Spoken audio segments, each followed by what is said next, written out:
And we back with another episode of Hey, I'm Just Asking. And today we want to talk about a Rayful Edmonds story. The DC Carter. Now, when we talk about the drug trade in America, wow. Since I started my DC Legends series, it's only right that the first name that you mentioned, I would have to say would be Rayful Edmonds the third. So you would say, what makes Rayful Edmonds different than any other kingpin in America?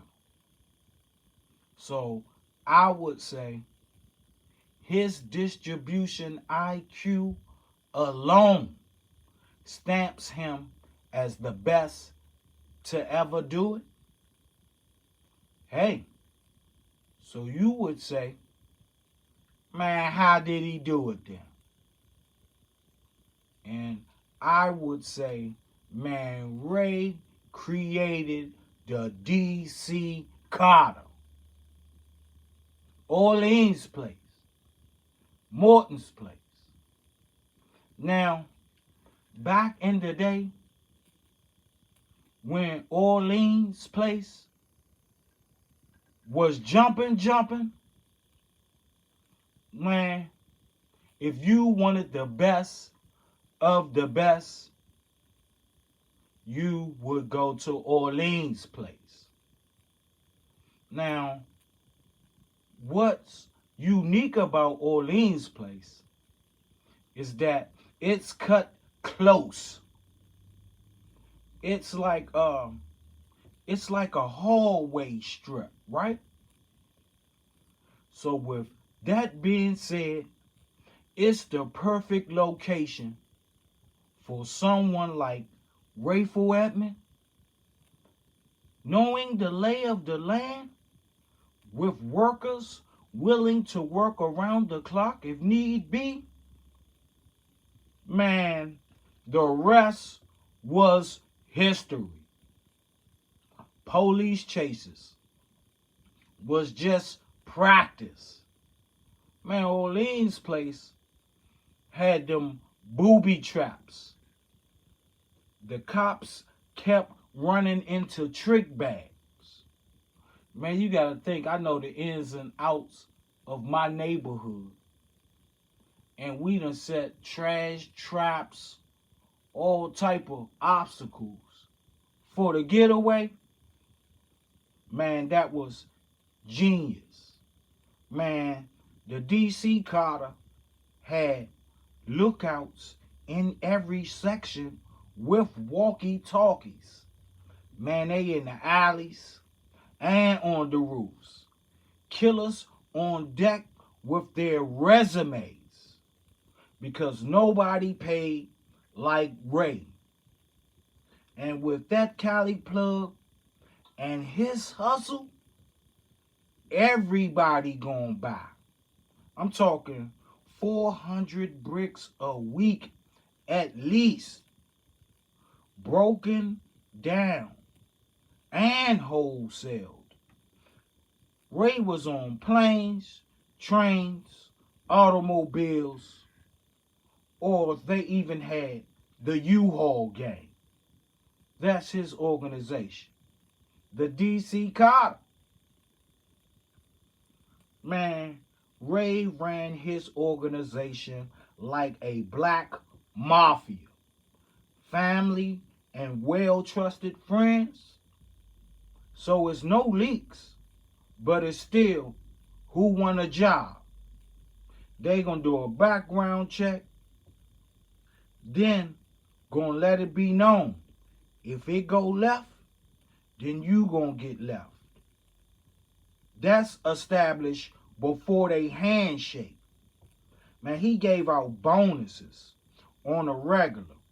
Ray knew that money would make them move. Like, who ain't gonna work if they getting paid good? So he had the right concept. Ray, no, man, just take care of your people. But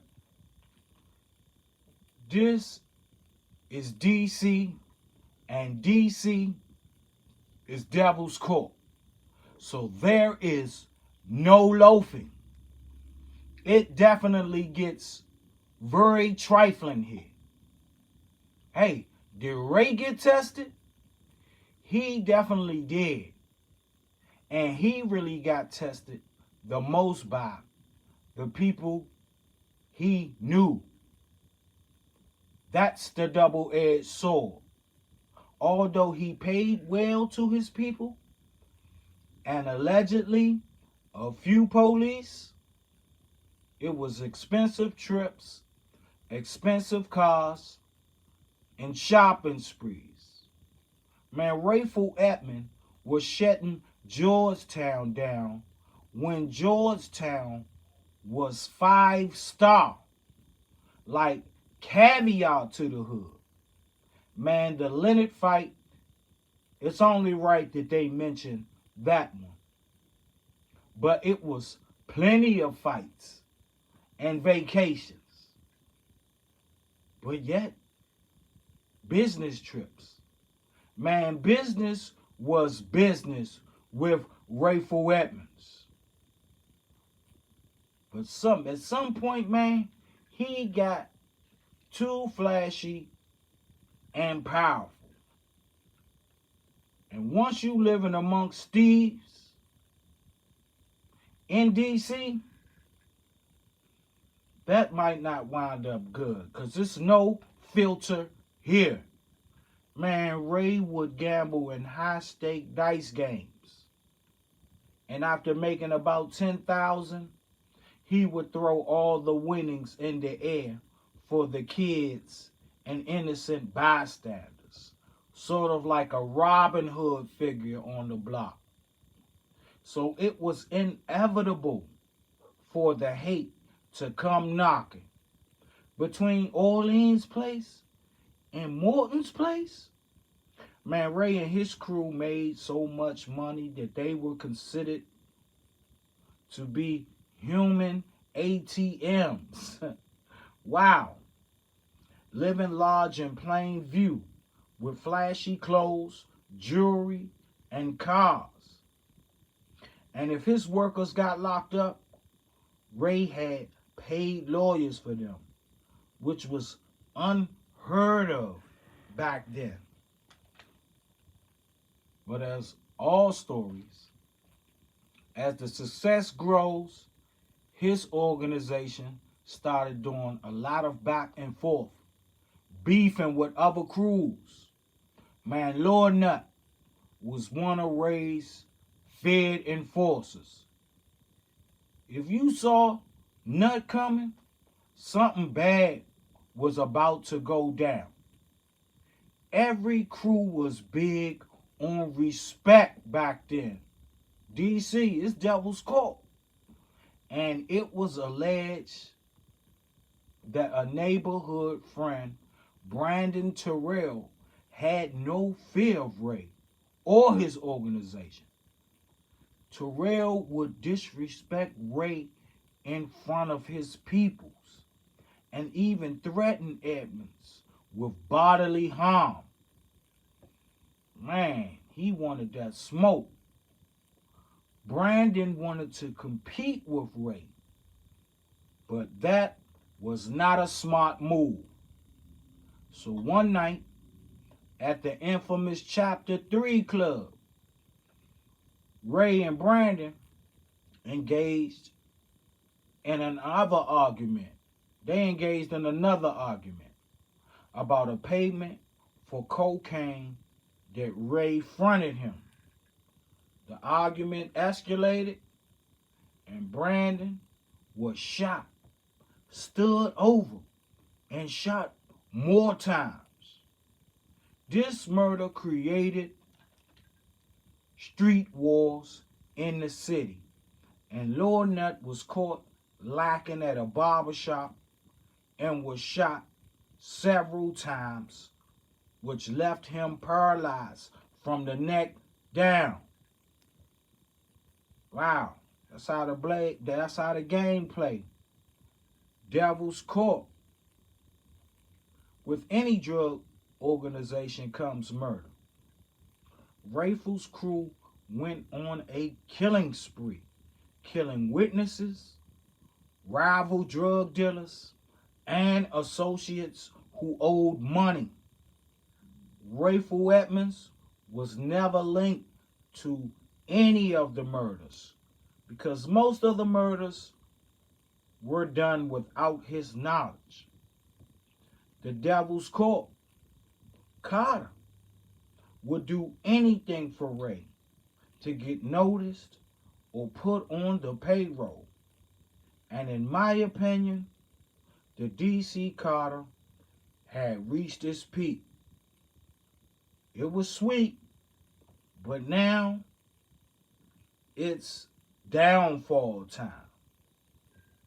His operation started to cave when his people in Cali Connects got bagged for offering an undercover cop $1 million for a supply of cocaine.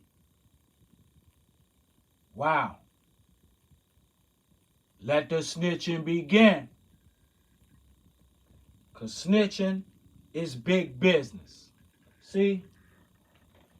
What they don't know, well, what I will say in Rayful Edmonds' behalf, like, man, they try to sweep this under the rug. Hey, you do know that they snitched on Rayful Edmonds first. Like, Ray got snitched on. And he stood on that in the beginning. But he definitely, between his loyalty, took him down. Because out of all the flashy cars and knowing he put it on the front line that he was a drug dealer and it was many murders that people would say that he was a part of, externally, man, they could make none of that stick. Like, he ran his organization that tight. But internally is where the end of Rayful Edmonds. The DC Carter is what actually took Rayful Edmonds down. Like, and it's always one question I wanted to ask Ray. And that was with the white girl. We'll just put it like that for now, because that's another blog. But the white girl, like, you didn't see that coming? I don't know how, even if she was your girlfriend, you had her too close to the organization. She should have never been dealing with your mom, ever. But it's so ironic when snitching is big business. Like, this is how the DC Carter story ends. It's so crazy that he stood on 10, messed around, and got back in the game. And now he returned the favor to the Devil's Court Carter. The DC Carter, man. Rayful Edmonds turned right back around and told on at least 100 drug dealers. So, man, this is for the young ones that think the crime, the drugs, and all the life of the underworld is cool, just know this. In the new system of how things go, your success is another man's get out of jail free card. But hey, tell me what y'all think about this situation. A Rayful Edmonds story? The DC Carter? Like this video, share this video, comment and subscribe. Hey, I'm just asking.